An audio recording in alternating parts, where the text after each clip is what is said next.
Welcome everybody to this seminar that we are holding at Karma Dzong. And in order to make my particular type of presentation is clear, that I would like to have some kind of feedbacks from you people, which will be somewhat difficult to do so, but let me just take some kind of basic chance at this point by asking you to raise your hand whether that you have done this sadhana before, and if anybody can raise your hand, those who haven't done so, please do so. Have not done so. Yeah. Everybody has done this sadhana? Anybody else? There's one young lady over there.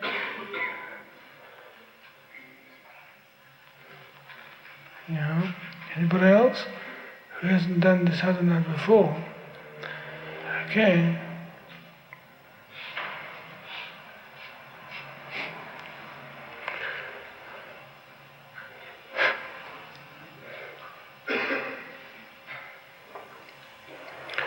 The subject that we're going to discuss at this point on the sadhana itself is basically a Vajrayana oriented kind of topic, and it has a lot of implications at the same time connected with the basic practice of Hinayana and Mahayana Buddhism as well. And generally, the first point I would like to get across tonight is some sense of, or the notion of devotion, in some sense, which is based on, the sadhana is based on that any kind of practice of this nature cannot be properly understood without having some sense of, if you like, hierarchy or some kind of teacher, student, guru, chela level of some kind, and its principle behind it as well, which is the most important one for. So we can't have those things unless that you have some understanding of a guru principle.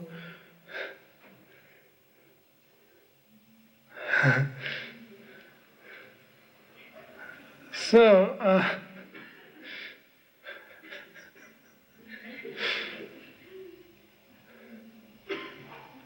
I would like to explain the journeys that we're taking in the Buddhist style of practice of meditation, spiritual discipline on the whole, that we believe it is necessary to have some kind of babysitter to begin with, as we all do, that we would like to have our babysitter if we are, or some kind of parents also acting as a babysitter. We would like to have some kind of babysitter so that somebody can change our diapers, someone can give us a bath, someone can give us a shower, or change clothes and put us in the pajamas, and tells us how to eat, whether to use spoon or fork, or how to relate with the cups and the plates, and where to sit, and also you're provided with some kind of seat called the baby seat. So that's the beginning point. I'm not particularly this point is coming from on a higher and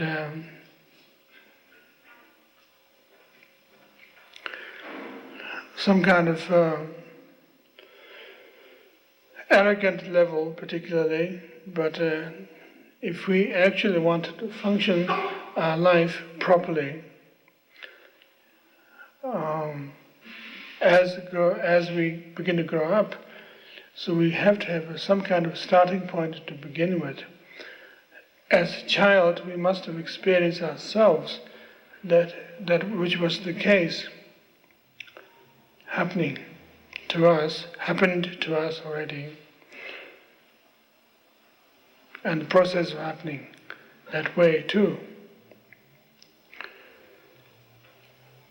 So this analogy of Three Yana principles is actually based on bringing up infant and relating with the teenager, and finally relating with the grown-ups. Those are the three examples that we could use at this point, quite simply, not further complicating the issue.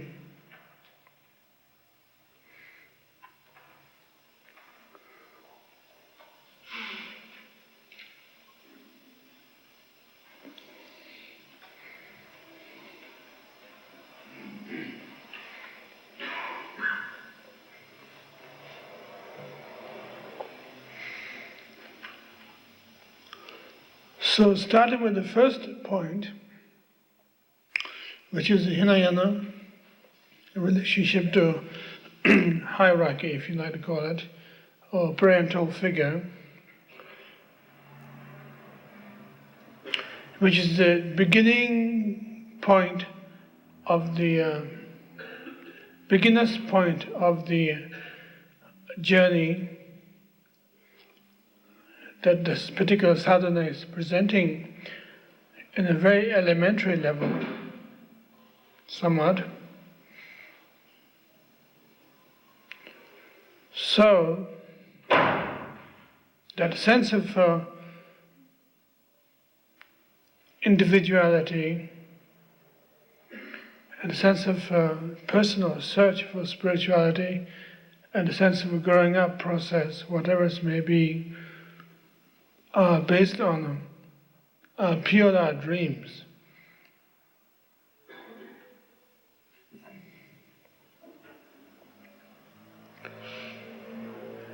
The reason why I have said that is because we have to face the fact that we think we're going to become a PhD candidate, still not knowing how to write and read and speak, and toilet trained. That's the kind of ambition that we usually have, is we don't want to be hustled by a little embarrassment here and there. Of course I can push them aside and I can just grow up. And as soon as I'm acknowledged into the mainstream of respectable, high-powered world, that we could do our best, and I'm sure I can do it. That's the usual attempt that everybody believes that professionalism means a self-confident, amateurish approach to reality, which is not quite true, actually. In this case, we're not talking about a professional Buddhist necessarily, but in order to become adult, that we have to grow up as adult rather than kid is being made into adult, particularly at this point. So we have to actually grow up, and we have to face the possibilities of problems that exist in our life, that we actually have to learn to grow up, learn to be discriminating, learn to develop discriminating mind, and we also have to learn to develop a sense of subtleties and sense of understanding about our reactions to the phenomenal world, which is our reactions to ourselves at the same time. So the question begins that in order to do those things, we do need some kind of parental figure to begin with. In the Hinayana tradition, as they call it, Tevera, or the Pali term is called Thera, which means elder person, which means that somebody who already gone through the babysitting level of experience, and they themselves become babysitters already, are very much necessary, because we have to know if we put our fingers on the burner, what happens, and we have to be warned against it, or if we decide to step on the pile of shit, or decide to eat it up, and what's going to happen to us. And all those little details are seemingly unimportant and trivial, basically, but it does provide very important background that we have to learn the facts and the figures of little details that exist in our life. What is good, what is bad, what should be done, what shouldn't be done. And some kind of discrimination is important, not to the point necessarily to bringing everything to punishment and promises as such, or even related to the original sin of that Christian concept per se, but some kind of basic understanding of how things are done in connection with the natural force. If we walked out into the snow without any clothes, we will catch a cold. Obviously, that's a natural fact. If we had eaten poison, we will be dead.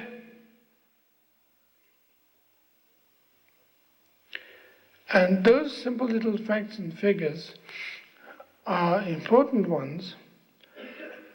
And spiritually also there are such things like that as well, that basically our view, we might regard ourselves, by the way, changing the subject a little bit, we might regard ourselves as grown-ups. You could say, well, I don't need a babysitter. I can take care of my business. I'm fine. No thanks. But in terms of spiritual discipline, even that reaction itself is very infant-like reactions. Absolutely. That you are closing off large avenues of learning possibilities completely. If we begin to reject those situations, then we have nothing to work with. And we have no idea of even to begin with the ABC level of basic spirituality at all. So, in the Hinayana tradition, the notion of acharya, which means master, teacher, elder, somewhat father figure, and occasionally babysitter, parent figure of some kind, is always necessary. Not necessarily to teach us what's the good and what's the bad, how to hate the bad, how to work towards the good, but how to develop a general sense of composure. So that point becomes very important in the first step, which is beginning of a devotion in some sense. And at that point in the Hinayana level, the devotion is not necessarily devotion in terms of necessarily faith in ethereal or visionary level as such particularly, but devotion and vision purely from the sense of practicality. What's need to be done? What is the necessary thing to do? What is the necessary thing to avoid? That's just a very basic, simple thing.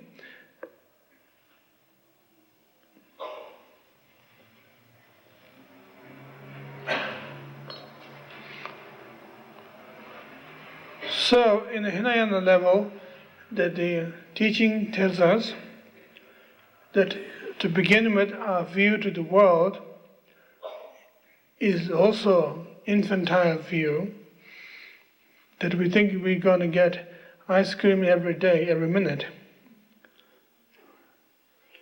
each time when we decide to cry and throw our temper tantrums, that your daddy or mommy or your babysitter are going to come along with the colorful ice cream cones and they begin to feed you in. And it is turned out to be that's not the case. And it's not so at all. So basically what we're saying here is that life is based on pain, suffering, misery.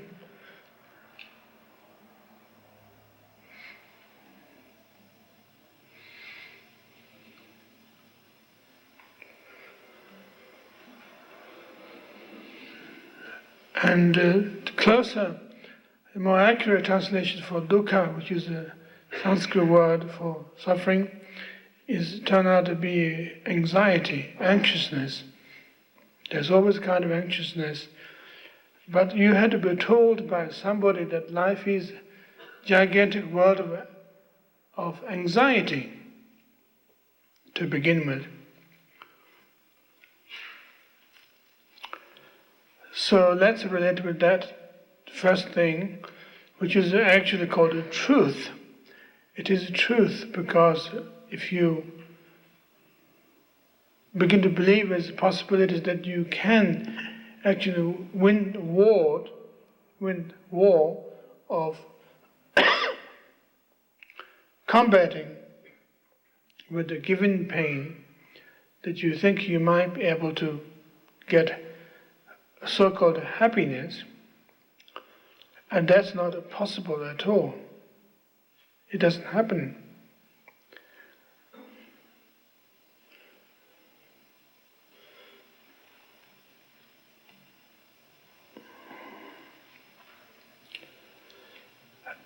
So our elder parent or Thera, Stivera, tells us these facts and figures, that the world is not made out of honeycombs and big ocean of maple syrup. That the world has its own unpleasant and touchy points exist. And when you be told this truth, you begin to appreciate more, and you begin to respect that truth actually does go a very long way the rest of your life. And you begin to get some kind of paternal attitude towards the teacher, Stivera, or the elder. And as far as the Stivera, the elder, is concerned, that such truth is just old hat for them because they know it already, they've gone through it themselves. But nevertheless, they don't make the righteous messages out of those things. Just simply, look, it's not as good as what you think. And it is going to be somewhat painful to you getting into this world. And you can't help it, you are already in it at the same time. So we better work with it and accept this truth. And that it is precisely, historically, Lord Buddha first proclaimed his Buddha Dharma. It was the truth of suffering. And we don't have to go through the rest of the Four Noble Truths, particularly. I think most of you might have some understanding of it already, since a lot of students here, except a few of them, have already some kind of basic understanding. And if you don't have, maybe tomorrow at the time of a discussion group, you could be told by discussion group leaders, quite possibly. But that's just purely example. That trust and faith that exist in the early stage level, the babysitter level, father level, that you be told how things as they are. Basically, that which is virtually trying to change your diapers, nappies, whatever.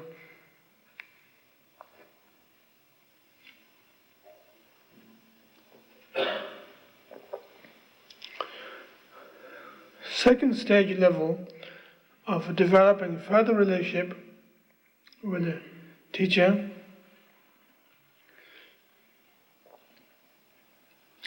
is a sense of understood the first section of the truth already, that the father figure has already been understood, and the father figure person did not become a hassle or overwhelming, unpleasant, in terms of claustrophobia of one's own development and understanding. And then we begin to evolve into a different kind of area, which is called the Kalyana Mitra, which is a Sanskrit word, literally meaning spiritual friend, friend in the virtue. And the Kalyana Mitra is less heavy-handed in some sense as elder or parents level, but on the other hand, it is much more heavy-handed. It is like rich uncle in some sense, who provides money for the rest of the family, including the parents. And it becomes much more significant to us because rich uncle doesn't want to have his relatives just lounging around and appreciating living off his money and just kicking around, hanging out, but would like to be more constructive, and he would like to have very industrious relatives so that rich uncle can promote his own capital, whatever, promote the whole thing. Although the Bodhisattva's approach and the Mahayana approach of that kind is not so much based on self-grandiosity and a self-centered technique approach as such necessarily,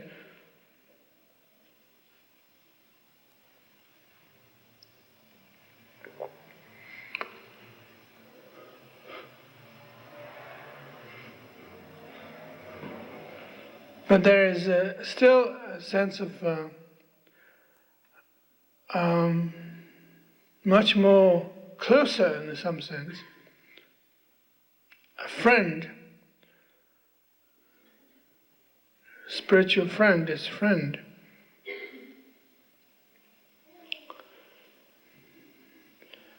And when advice was given to us by relatives, that we have a different kind of attitude. You just be told relative truth.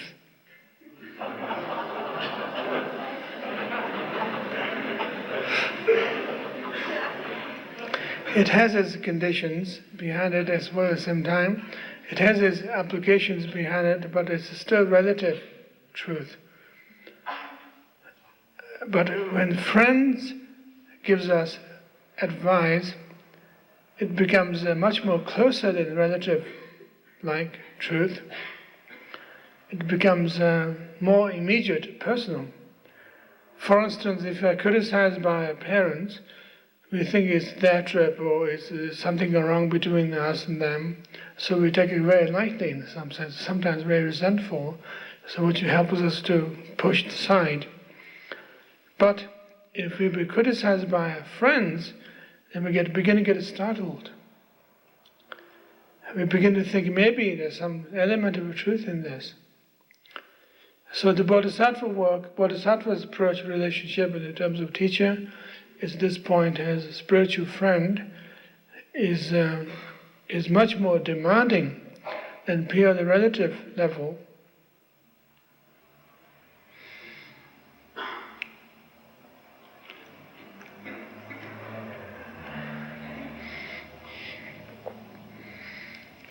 It makes us much more watchful, some sense conscientious.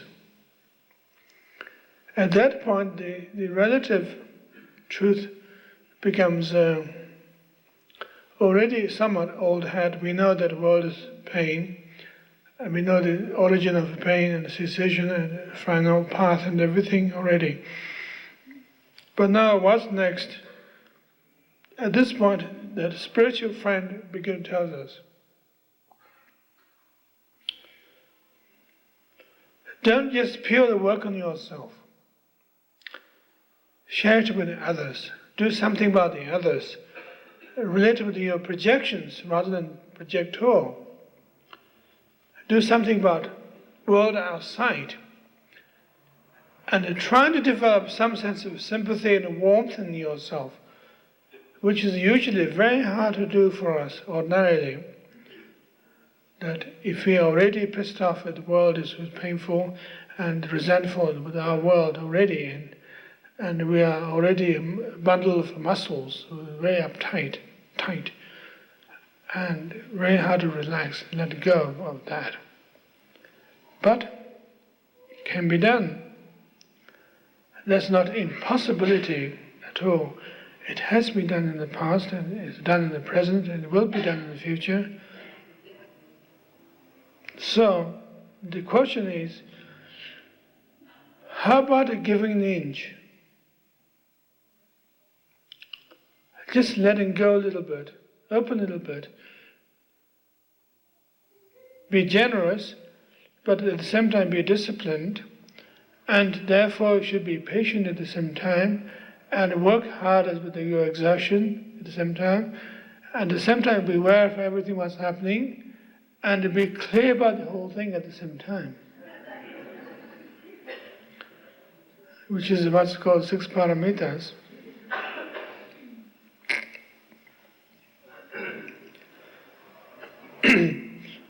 Which is a tall order in some sense.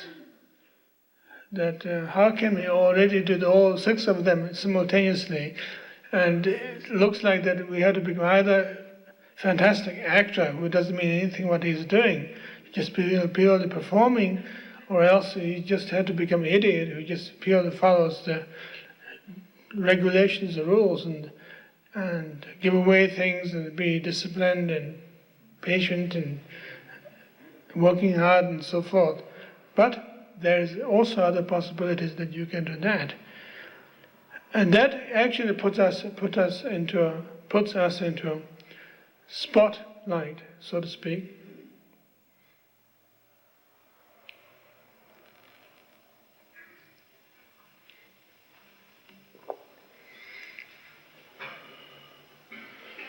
So there is a general sense of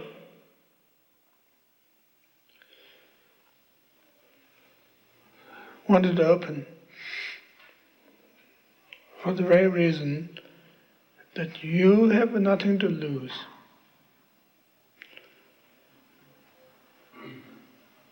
Your life is already a bundle of misery, chaos, and since that is the case, you have nothing to lose. You might gain something, in fact, by just giving, opening. That seems to be the trick, which the transition between the elder and spiritual friend takes place. Or the rich uncle who throws you into in the street, not giving you pocket money, and might give you a few pencils, saying try to sell them, and go out and sell it, do it. And you might say, oh, sorry, I need some warm coat. I can't go out like this. He will say, I'm sorry, you have to first sell the pencils, then you get a coat. You're going to buy a coat for yourself, rather than I'm going to provide you with a coat. You have to make your own profit, whatever.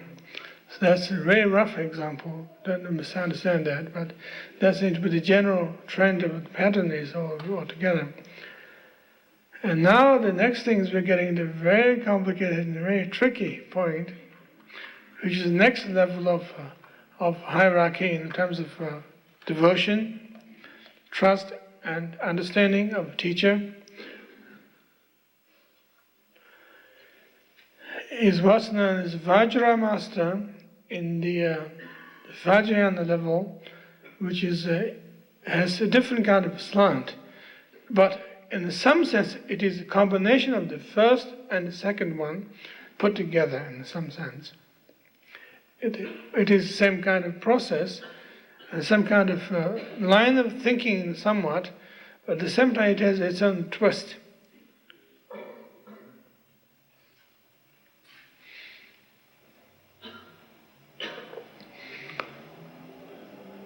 The Vajra Master is not elder, parental figure, or not friend or spiritual friend or rich uncle per se. Vajra Master is a born warrior who accepts few students. And if students are sloppy and unresponsive and unnecessarily unreceptive,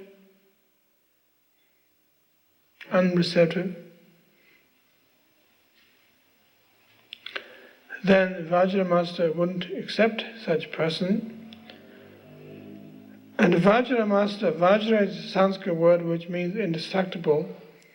Indestructible, like adamantine, is Vajra is Indian mythology, that the scepter of Indra, the king of gods, Indian mythology, which is made out of, his scepter is such a powerful weapon that it destroys everything.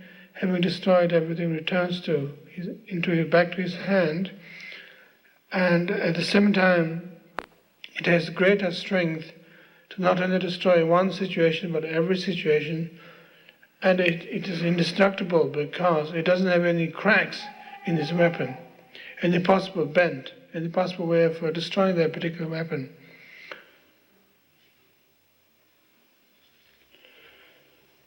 So the idea of Vajra Master, the idea of Vajra is it's completely well put together understanding, vision, which does not have any cracks anywhere or possible potentialities to criticize, that is to say, to insert further confusion into it. So it's a completely well-guarded situation. Not well-guarded in the sense of paranoia, but well-guarded in the sense of its own existence, self-guarded, so to speak. And therefore, the closest analogies that we could use is samurai-type mentality, that such teacher is ferocious. At the same time, it has the qualities of father in some sense, elder in some sense, and also it has the qualities of friend nevertheless at the same time too. It could be a very passionate person, warm and powerful, sympathetic, but nevertheless it doesn't buy any bullshit, so to speak, if you could speak Americanization at this point.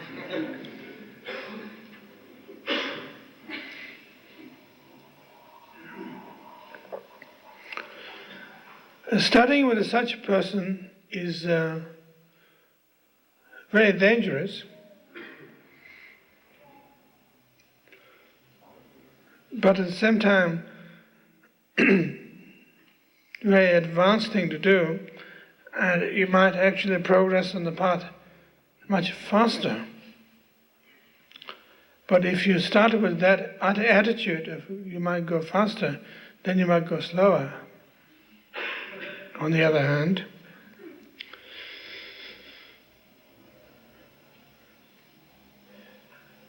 the notion of Vajra Master's approach of teaching is concerned, and to create successive situations in your life. Having gone through the Hinayana already, in Mahayana already, and then you got finally to Mahayana, Vajrayana already, finally, and at that point that you are already well trained, well disciplined already, And the Vajrayana level, the Vajra Master began to demand complete trust, unconditional, without any conditions, complete trust,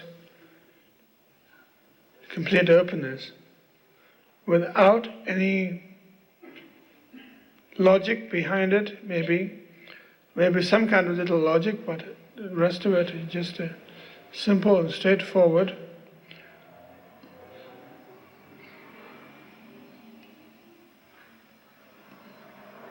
Would you like to come along with me to take part in this historic battle? Come along, here's your sword.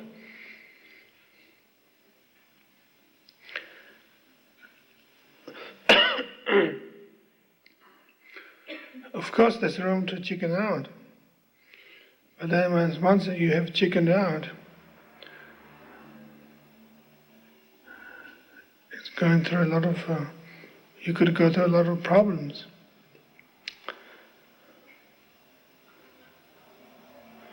Unspeakable problems.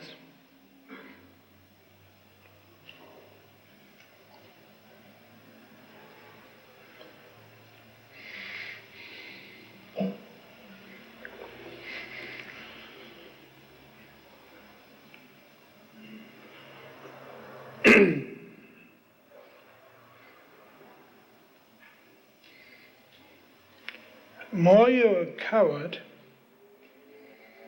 that much that you be terrified, deliberately by Vajra Master, although I don't want to particularly paint black picture of the Vajra Master at this point, but that is the simple truth, that the more you're trying to escape, you'll be chased, you'll be put in the corner. And the more you're trying to work with it, then you'll be invited with a fantastic feast and celebration to share together in this dance that's taking place together. The basic notion is somewhat a celebration or feast type mentality, which is not so much of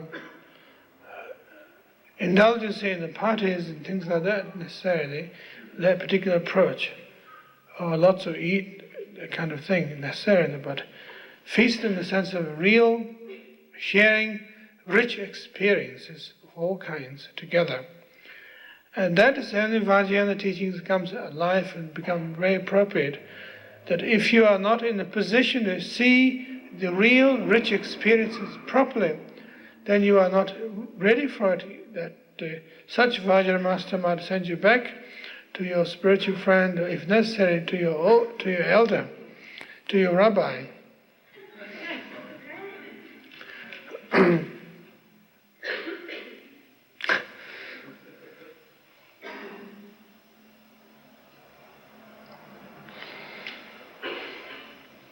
The level of commitment that you have with the samurai Vajra Master is not so much that person is actually external person as such alone.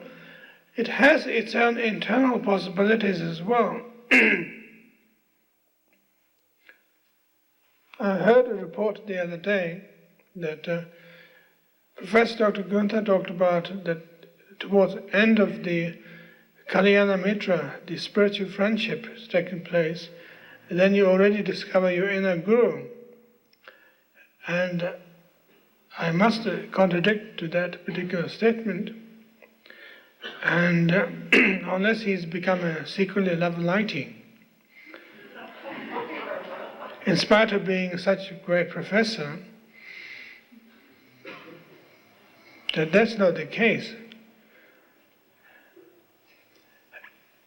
To become a spiritual friend, to work with a spiritual friend, is that particular level where you don't see inner guru level particularly at all, it's just a friend level. Then there's something beyond there takes place when you begin to meet Vajra Master, and then you begin to go greater level of sense of heroism, sense of fearlessness and sense of powerfulness taking place all the time. So at that point you begin to develop some sense of possibilities that you could be your own resources at the same time. But such trip takes place longer, journey takes place longer, much, much longer than you expected. Because that will be the last thing that the teacher or the Vajra Master would like to give you, any kind of trip that you might have a chance to reject your irritating and overwhelming Vajra Master, so that you can purely internalize by saying, I don't have to go and face that person anymore, and I can just do it in my own everything, thanks, everything. So that seems to be the interesting point. There's that Vajra Master level is that there's some sense of magic, some sense of power, and also some sense of immense devotion, which is quite different than the devotion that usually we talk about in the theistic traditions, the faith and devotion towards Christ or Krishna or whatever you might have. But in this case, the faith and devotion is very much based on the sense of that not giving up completely, but taking on more things. Examples and insight and power and everything onto yourself, that you can be actually initiated. That's precisely the word, abhisheka, abhishekat.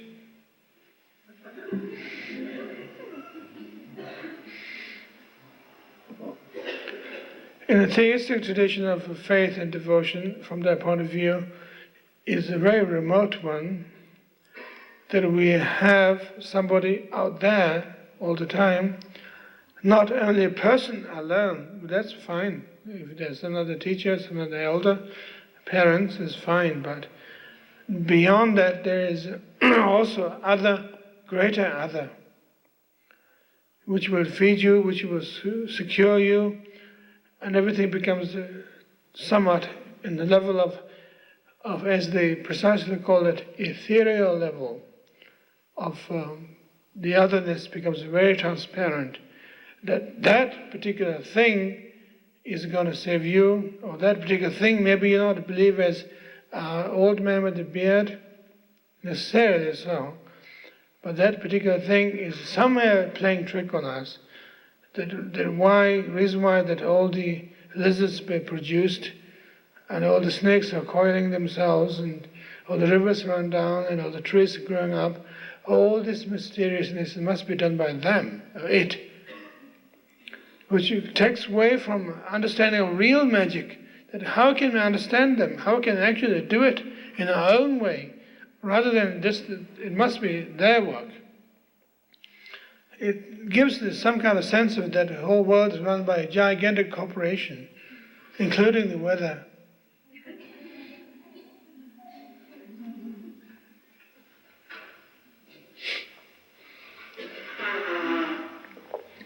But in this case, we run our own corporation.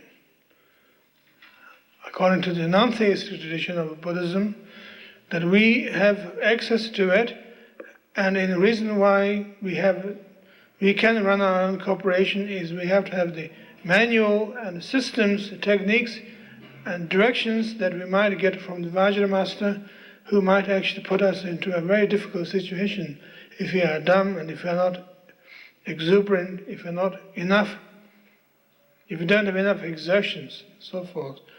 So that seemed to be the general preparation of the ground that we could discuss tonight.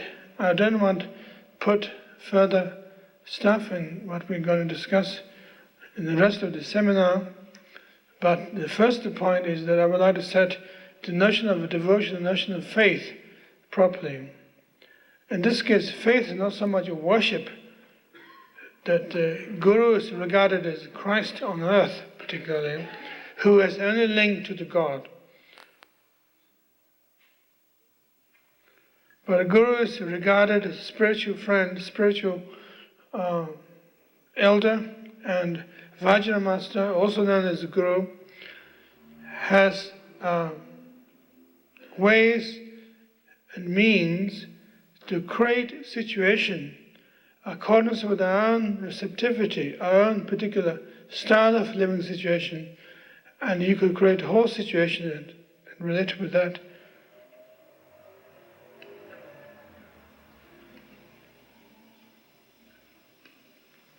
If you have any questions, you're welcome.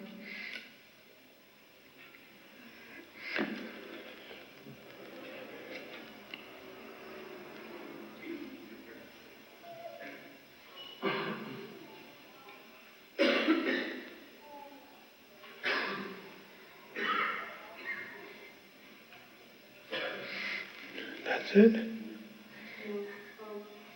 Anybody have any questions? They use this mic over here, and this mic over here. Okay. Somebody with the mic? Oh?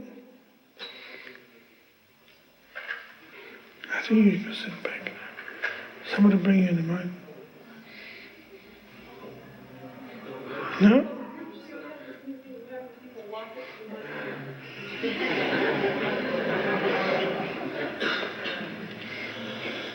Rinpoche, what does a student do in the case of something heavy disillusionment sets in with Kalyana Mitra or Acharya or Thera or Vajra Master? How does a student relate to that? I suppose that's up to you. Is there any sense of direction happening? Is there some sense of direction happening? Well, maybe how whole things are conducted in the early stage maybe was wrongly done so. Uh-huh. Well, So there's some sense of undoing, and they're trying to get it back. At this point, I would say, go back to the elder. And how does one at the point of, where is the sense of finding the elder again? Sit not. Yeah. Practice diligently, Okay. without visualizing anything. Okay. Thank you. Anybody else? Yeah?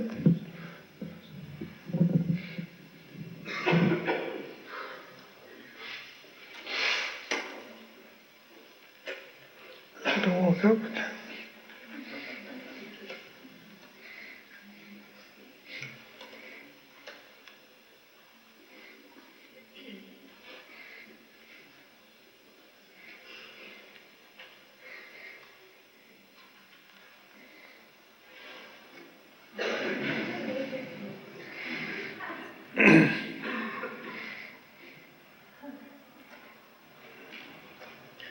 How would a person know when it's appropriate to assume that complete trust without logic?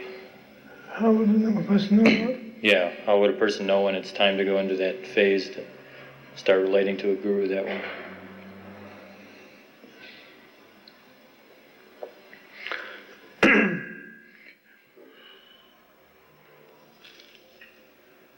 I think at that point the teacher will begin to direct you. Yeah, and begin to throw you into a different phase. But isn't it possible that there'd be a situation where you should decide that you weren't really ready for that? Well, I think there had to be some kind of faith and the trust in the physician.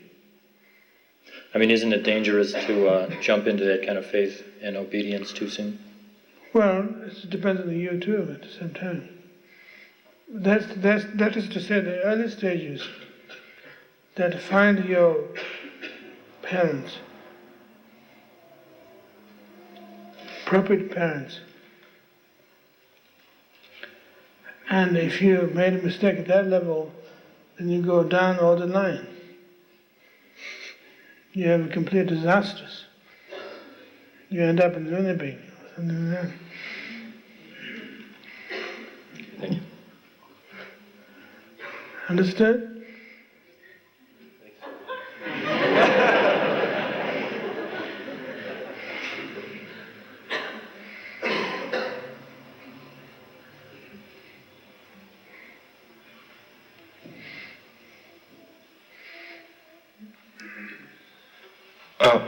You've stressed before at other times being very critical, keeping one's critical intelligence at all times. Is there a point in progressing on the path where you give up that critical quality toward the teacher or the teachings? Is there a point where this faith is different from that critical quality, or do you keep it? Does it go along with it? Well, I think it still goes along with it, nevertheless. But then your criticism becomes more of an introverted critical attitude rather than extroverted critical attitude, so begin to come inward, so begin to dissolve.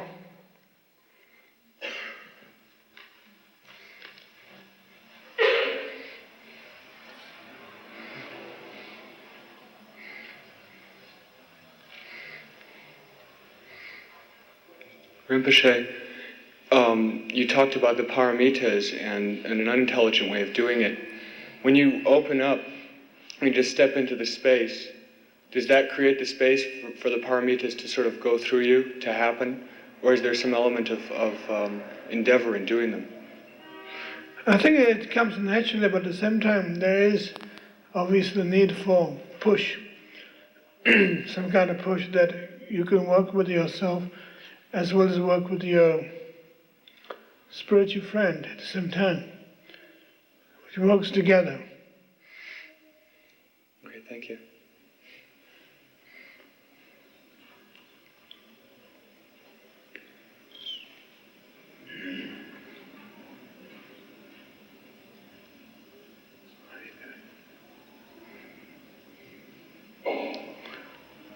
Please.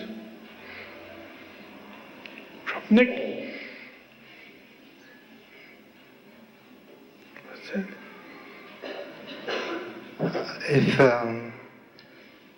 If you maintain this cynicism up till the last point, then it seems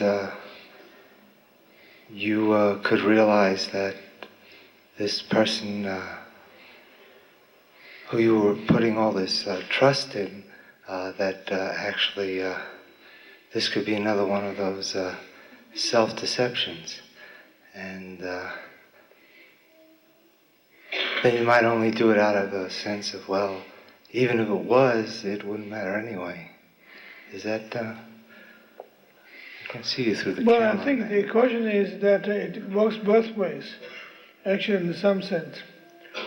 That your critical input and the surrendering at the same time works together. They're not working against each other. That the more you get input and the more you get further development taking place, even those things are cautioned at the same time. So there is some kind of dance taking place between the teacher and yourself, equally.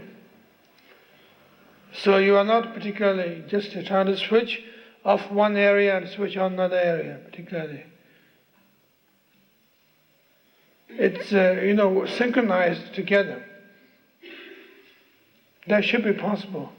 And it shouldn't be just purely kill or kill situation. Either you become very naive or just simply become terribly cynical about the whole thing and, just about to drop the whole thing. And that somehow doesn't have any kind of bearings. They have to be, working together. Sort of flickering from one state to the other. Well, there's a general sense of cynical attitude to begin with, and also a general sense of openness at the same time, another layer of it happening. So they work together simultaneously. So at the same time that what you have got, what you've received, is viewed as a great gift, appreciated, but at the same time how it's received is being questioned at the same time.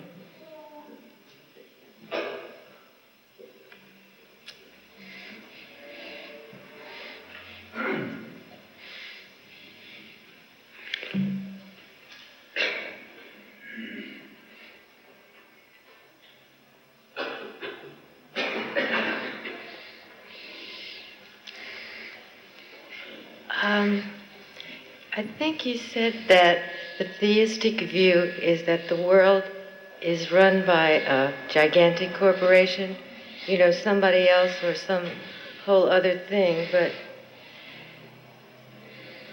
that we could run our own corporation.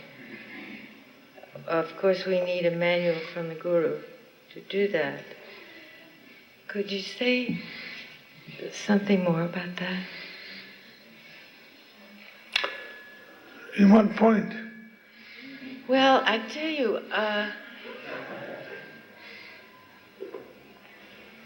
I'm confused about, me, him, her, it, them, they, the state laws of incorporation, the taxes, all the complicated things, how everything could work together.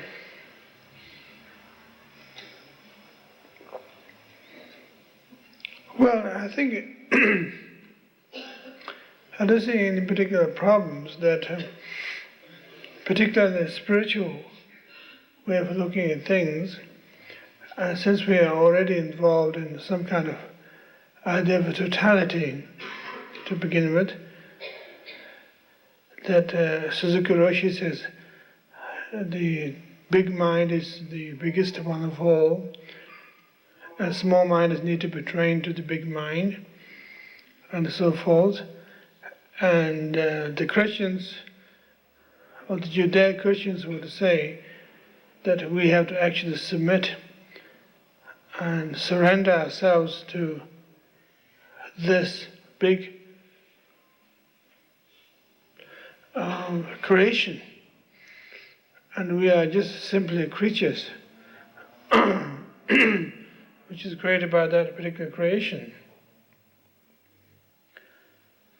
And the problem lies in big and small at that point, rather than who runs our household, particularly. Of course, you have a very subtle logics of that if you are the mother superior who runs your particular home, or nunnery, or monastery, that you have your little kingdom.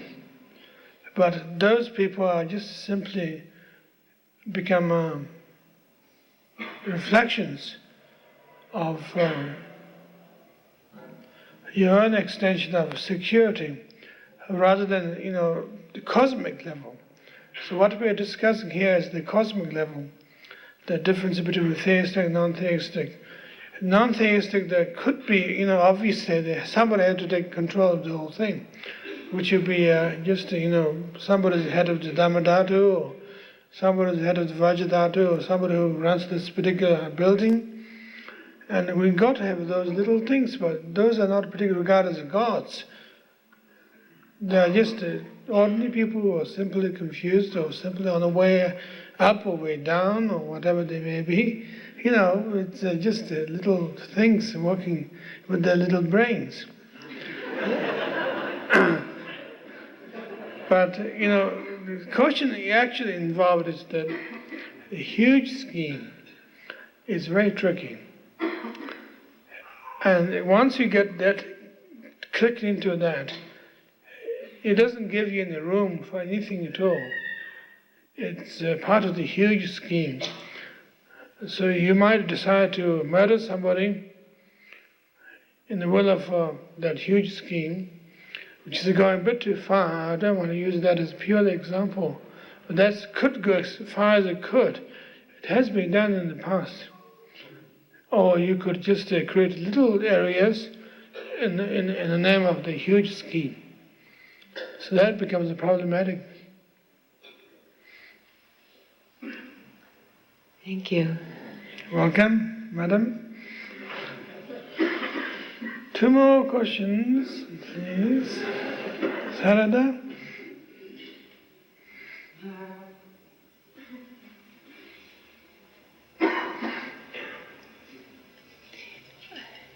In terms of relating to the Guru as the father, or the Kalyan Mitra, or the Vajra Master, it seems like that implies a lot of personal contact.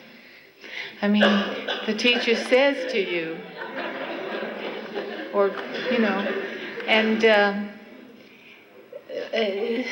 sometimes I wonder, did you have to use your own fantasy about where you are in your relationship when you don't have personal contact?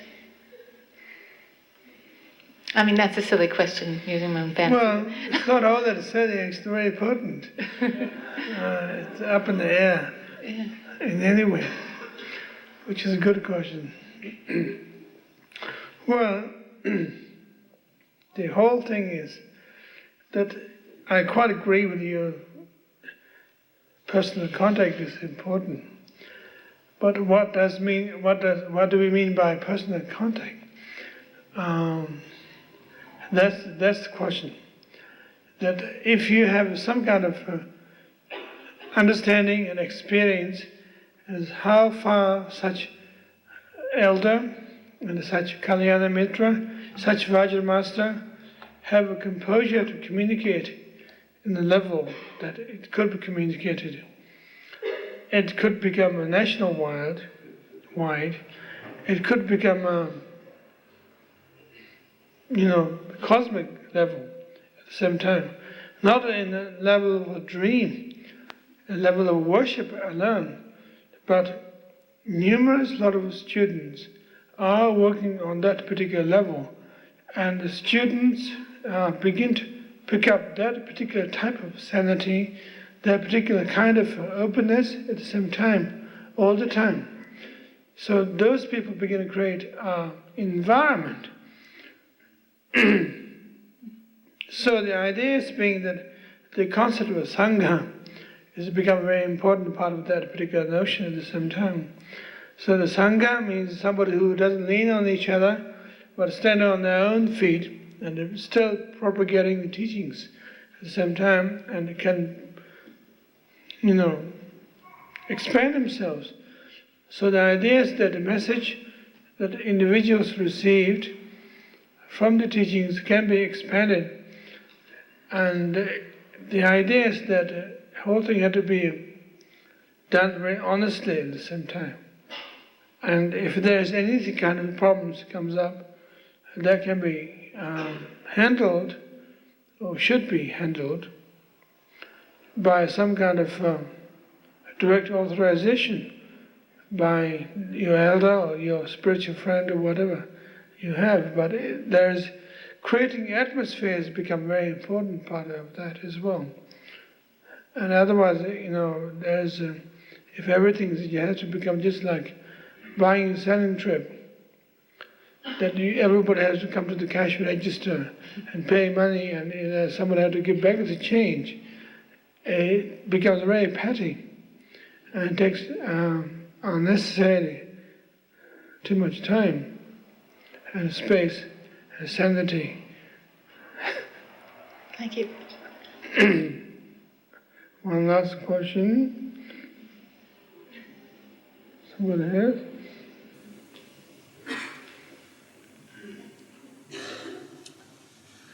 You've set up these 4 stages of development to the Guru. And my question is, do you necessarily... 3 of them. Pardon? 3, only 3. Only 3, okay. Yeah. I got confused between the uncle and the father, I guess.